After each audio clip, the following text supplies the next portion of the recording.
सरस्वती विद्यापीठ के डायरेक्टर साहब, उनको बहुत बहुत साधुवाद कि उन्होंने एक दिया जलाया था आज से 30 या 35 साल पहले कि मैं अपने इस घसीपुरा गांव में, इस क्षेत्र में उन युवा पीढ़ी को तैयार कर सकूं जो शायद दूर अभाव स्कूल होने के कारण कहीं पढ़ ना पाए। और 35 वर्षों से वो जो संस्था है वो लगातार चल रही है। अब मैं बैठा बैठा विष्णु जी से बात कर रहा था कि मैं बोलूं क्या, क्योंकि मुझे ये बच्चे सुनेंगे नहीं और इनके आए हैं दादाजी जो मुझको जानते नहीं है, बाकी है इनकी मम्मियां जिन्होंने पढ़ाई की होगी या नहीं की होगी तो वो मुझे वैसे समझ नहीं पाएंगे। फिर भी मैंने सोचा कि चलो कुछ ना कुछ तो कह के ही जाऊं, ज्यादा नहीं तो अपने ही गांव वाले हैं, ओढ़मा ही दे जाऊं। तो ओढ़मे के तो भागीदार मुझे यहाँ पर दिखे कि आज जिन बच्चों को हम स्कूल भेजते हैं किस लिए भेजते हैं कि मेरा बेटा जो है वो कामयाब हो जाए, लेकिन आज उसकी कामयाबी थी, आज उसने अपने क्षेत्र में बोर्ड में अच्छे अंक प्राप्त किए, पर एक पिता उसके साथ स्टेज पर नहीं आया। वो बच्चा क्या सोचेगा? मम्मी को भेज दिया, दादाजी को भेज दिया, आखिर वो पैसा क्या काम आएगा? किस लिए कमा रहे हैं? क्यों भाग रहे हैं?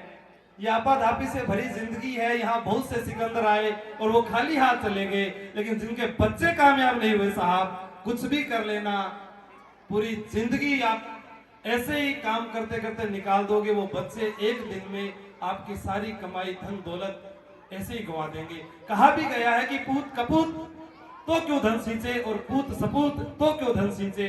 तो फिर आज उनकी खुशी का अवसर था, माता पिता को आना चाहिए। आज हमारे बच्चों को हम स्कूल भेजते हैं, आप यहाँ देखिए इनको, इनके पास मोबाइल है। मुझे इस बात का भी बहुत दुख है कि इनके पास मोबाइल क्यों है।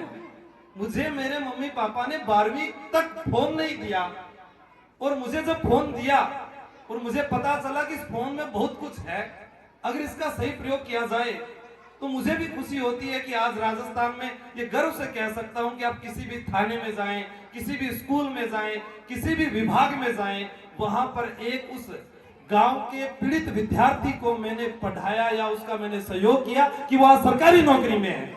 और हम चाहते हैं कि हमारा बेटा जो है सरकारी नौकरी में जाए, हम उसको पढ़ाना चाहते हैं कि हाँ ये सरकारी नौकरी में जाए, लेकिन हम ये भूल जाते हैं कि आज भी हमारा देश सरकारी नौकरी वाले नहीं चला रहे हैं, वो चला रहे हैं जो गवर्नमेंट जॉब में नहीं है। मैं भी 2 सरकारी नौकरी लगा, मैंने छोड़ दी। आपकी बहू भी है, अभी वो पटवारी लगी, आना था उसको, वो नहीं आई कि मैं और तैयारी करूंगी। मैंने कहा कर ले, जितना हो सकता है आगे बढ़। पढ़ाना चाहिए, कोशिश करनी चाहिए कि इसका सदुपयोग हो। सबसे पहले जिनके भी यहाँ पर मम्मी पापा इन बच्चों के बेटे हैं, वो ये तय कर लें कि इनको 12वीं तक मोबाइल नहीं देना है। अगर देना है तो आप उसके पास बैठिए, उसे अच्छी चीजें बताइए। आज अब इन छोटे बच्चों से नहीं पूछ सकता, 10वीं वाले बच्चे उनसे भी नहीं पूछ सकता, क्योंकि जिनको मैं पढ़ाता हूँ वो सारे बच्चे जो है या तो ग्रेजुएशन करके मेरे पास में आते हैं या 12वीं पास आते हैं, और वो आते हैं सरकारी नौकरी के लिए।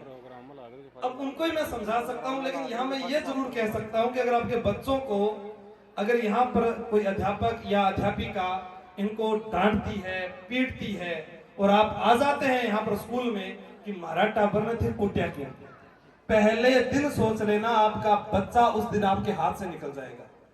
फ्रीडम दीजिए उन टीचर्स को, क्योंकि वो खुद चाहते हैं कि जो इस दहलीज पर आया है वो यहाँ से निकले तो वो अच्छे संस्कार लेकर निकले, अच्छा अनुशासन लेकर निकले, और वो ये तय कर ले कि मुझे भविष्य में बनना क्या है। हम छोटे थे, हमने सोचा, जब जहाज उड़ता है तो हम कहते हैं कि मम्मी मैं तो देख पायलट बनूंगा। किसी डॉक्टर को देखते हैं तो हम सोचते हैं हम डॉक्टर बनेंगे, लेकिन हमने हमारे बच्चों को स्किल सिखाए नहीं। बहुत सारी माताएं बहनें बैठी है, सिलाई आपने घर में सीख ली, लेकिन सिलाई सीखना वो आपकी स्किल्स नहीं है। पश्चिमी राजस्थान में कभी आपने रूमा देवी का नाम सुना हो? एक महिला, जहां पर शिक्षा का अभाव, मरुस्थल, उस मरुस्थल में एक महिला ने सिर्फ अपने हुनर और हस्तशिल्प के कार्य के आधार पर अंतर्राष्ट्रीय पहचान पाई। अब वो कुछ माताएं होगी वो नहीं जानेंगी कि ये रूमा देवी कौन है, लेकिन उसने ऐसे ही कुछ शिल्प के कार्य किए, कोई गोटाजरी का कार्य किया होगा, कोई ओढ़नी का कार्य किया होगा, लेकिन वो पहचान प्रिंट के रूप में उसने पूरे अंतर्राष्ट्रीय स्तर पर पाई। और हमारे पास में खंडेला है जो पूरे विश्व में गोटाजरी के लिए विख्यात है। माताएं बहनें ये काम सीखती है, अपने बच्चों को स्किल सिखाएं। उन्हें आप घर पर आए तो आप क्या करते हैं कि आने के बाद छोटे बच्चे हैं कि बेटा खाना खा ले और वो खेलने चला जाता है। खेलने दीजिए, यही उम्र है, वो जैसा जीना चाहता है उसे जीने दीजिए। अभी भी आपने देखा होगा कि जब नागिन डांस चला तो ये सारे खड़े हो गए, क्योंकि इनको खुशी उसी में मिलेगी।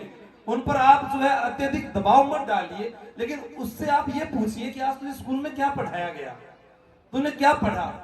ये मोबाइल नहीं चलाएं, आप मोबाइल चलाते हैं, आप उसमें देखिए कि आज देश में क्या हुआ। पर हम क्या देख रहे हैं, चांदी को भाव डाउन आ गया, सोना को भाव डाउन आ गया। लेकिन इनके लिए हमने नहीं देखा कि आगे मेरा बच्चा क्या करेगा। अब ये पढ़ रहा है, इसको मैं कहां लेके जाऊं, क्योंकि प्रत्येक माता पिता को इतना पढ़ लेना बहुत जरूरी है कि किसी दूसरे का एग्जाम्पल ना देना पड़े। आज आप पढ़े लिखे हैं, बहुत सारे इनमें भी पढ़े लिखे होंगे, उन्हें लगता होगा कि जो मेरा सपना था मैं पूरा नहीं कर पाया। मुझे भी लगता था कि मैं अपने जीवन में कुछ नहीं कर पाया। मेरे पापा ने भी कहा था कि तू भेड़ चराएगा, बर्तन साफ करेगा, पर मुझे लगा कि मैं कुछ कर सकता हूँ। और 6 महीने कमरे में बंद हो गया, फोन मम्मी को दे दिया और रख दिया कि मुझे कुछ करना है। 6 महीने तैयारी की, एक नौकरी नहीं लगी, 2 नौकरी लग गया, और फिर उसके बाद कहीं ज्वाइन किया, फिर दोबारा फिर नौकरी की तैयारी में गया। फिर लगा कि एक केकड़ी और ब्यावर और हमारे सरवाड़ एक अजमेर में तहसील थी, वहां के कुछ बच्चों को मैंने देखा कि उनके माता पिता उन्हें क्या करते थे, खेत में ले जाते थे, उन्हें सब्जी की दुकान पर ले जाकर बैठा देते थे, या कोई उनकी कोई और दुकान होती वहां ले जाते थे। तो मुझे लगा कि अगर इनको सही दिशा दी जाए तो ये बहुत आगे जा सकते हैं। और वही कारण था कि मैंने जॉब छोड़ी और बच्चों को पढ़ाया, और आज पूरा राजस्थान जो है वो पढ़ लिख कर आगे बढ़ रहा है। और आपको भी अपने बच्चों को पढ़ाने के लिए केवल इतना ही करना है कि आप संस्था में भेजिए। लेकिन आप संस्था में यहाँ आते हैं, मैं खुद बातें कर रहा था विजयपाल जी से कि यहाँ पर माता पिता आते हैं, बच्चे का एडमिशन करवाते हैं, वो ये कहते हैं सरदार जी आप तो हमारे परिचित हैं, हम एक ही समाज से आते हैं, एक ही गांव से आते हैं, थोड़ी फीस कम कर लो ने टाबर की। आज तक मुझे नहीं लगा होगा कि किसी के मम्मी पापा ने आकर इनको ये कहा हो कि सरदार जी फीस 1000 रुपया ज्यादा ले लो, पर मेरो छोरो सीख कर की कोई भी बड़ी स्कूल सु कम नंबरों में पास नहीं होना चाहिए, वो नंबर ज्यादा ले रहा है। ये बात अगर किसी ने कही हो तो खड़े होकर मुझे बता दे कि हमने सरदार जी को ये बात कही है। क्योंकि मुझे लगता है कि हम उस ग्रामीण पृष्ठभूमि में से आते हैं जहां हम पैसे कम करवाना जानते हैं, लेकिन अच्छी एजुकेशन के लिए उनके अध्यापकों को, उनके डायरेक्टर को आप आकर कहें कि मेरे बच्चे को आप ये चीज सिखाएं, आप स्कूल के अंदर सर ये कीजिए। आज 12वीं के बाद 10वीं के बाद प्रतियोगिता का दौर है। हमारे सभी घर में बैठे हैं या हमारे बुजुर्ग बैठे होंगे, ये नहीं गए होंगे या स्कूल में, लेकिन इन्होंने देखा होगा कि यार थाने में पुलिस काम करती है, स्कूल में अध्यापक पढ़ा रहे हैं, अस्पताल में डॉक्टर कैसे काम कर रहे हैं। मेरा ये व्यक्तिगत मानना है, आप अपने बच्चों को ले जाकर किसी डॉक्टर से मिलाइए, किसी एसडीएम से मिलाइए, किसी पुलिस वाले से मिलाइए, किसी कलेक्टर से मिलाइए, साहब उसका बात करने का सलीका सीखेगा, वो उसे पता तो चले कि ये लोग बनते कैसे हैं। हम 10वीं पास हो जाता है, मोबाइल ला देते हैं, 12वीं पास हो जाता है या उसको लोकल कॉलेज में भेज देते हैं।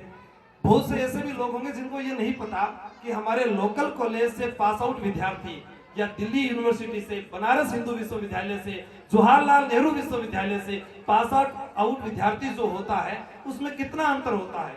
12वीं के बाद हर व्यक्ति सोचता है कि मैं नीट की तैयारी करूं, मैं आईआईटी की तैयारी करूं, जेईई की तैयारी करूं, लेकिन उसे नहीं मालूम कि इसके अलावा सीयूईटी भी एक विकल्प है। अभी एजुकेशन जो है बहुत आगे जा रही है, तो आप खुद लोग जो है मोबाइल का सदुपयोग करें और आप उनमें से जो चीजें सीखते हैं वो अपने बच्चों को बताएं कि बेटा देख गणित में ऐसे सवाल आता है क्या, या ये जो कहानी आती है क्या। मेरी माँ अनपढ़ थी, उसने मुझे हमेशा कहा कि बेटा पेपर देने जा रहा था मैं, बेटा आज है ना वो एक शेर की कहानी आएगी, उसमें एक शिकारी आएगा उसको जाल में फंसा लेगा, एक कौवे वाली कहानी आएगी तेरे को। वो हमेशा मुझे कहती थी। मुझे लगता था मेरी मम्मी को ये पता कैसे चलता है कि मेरी किताब में ये लिखा हुआ है, उसे पता नहीं था। उसने कहीं कोई महिलाओं के साथ बैठे होंगे, आपस में बातें सुनी होगी और उसने मुझे हमेशा कहा कि ऐसे कहानी आएगी। मुझे पता चला कि कहानी को कैसे बनाना है, उसे कैसे लिखना है। दादाजी कहानी सुनाते थे।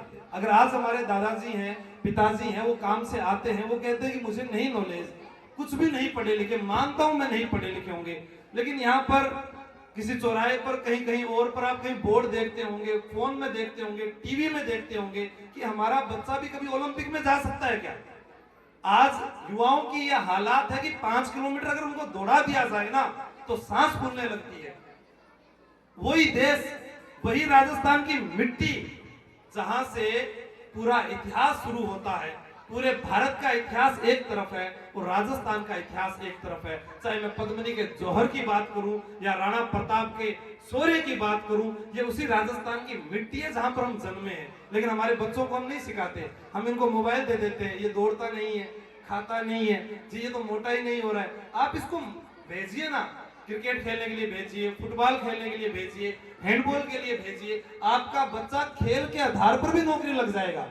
क्या आप सोचते हैं कि सिर्फ स्कूल में पढ़ना ही नौकरी लगना है? तो वो नहीं है।